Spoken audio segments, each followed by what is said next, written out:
Hello guys, for today's video, magluto tayo ng paksyo na isda. Pangalan nito ng yung isda is, ang tawag dito sa amin is flying fish. At saka ilagay natin yung mga sangkap, yung mga luya, kamatis, ayan, bombay, sibuyas bombay, ayan, may ahos, ayan, sili na haba, at saka itong dahonan, at saka may ano tayo dito guys, yung mga ayan, yung,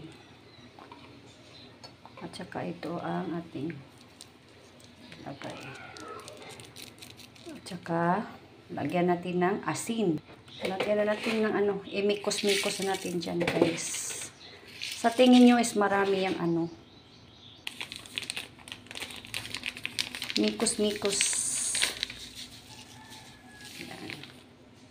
Yan po ang i-ano natin, yung suka, pure suka yan guys from the farm. Yan po. Yan po siya. Lagyan natin ng suka. Pure suka ang ano na ang nilagay ko dito guys, kasi hindi po talaga ako maglagay ng tubig. Pure po talaga ang nilagay ko. Pure suka.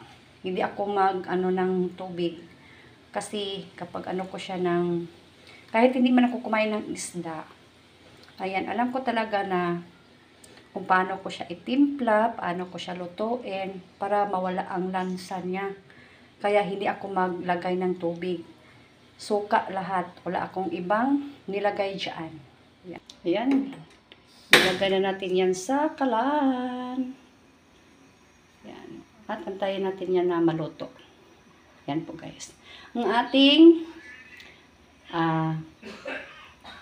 paksyo, ang pangalan nito ng isda is flying fish. Yan po guys. At ano, abangan natin yan mamaya pagluto na to. Ayan po guys, kumukulo na siya ang ating paksyo na isda. At saka lagyan natin ng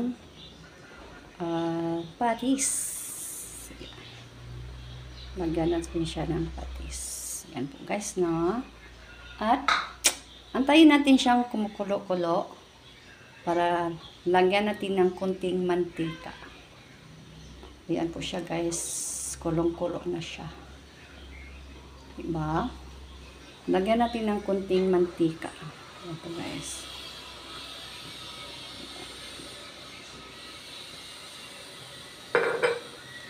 Ayan po guys. Ayan.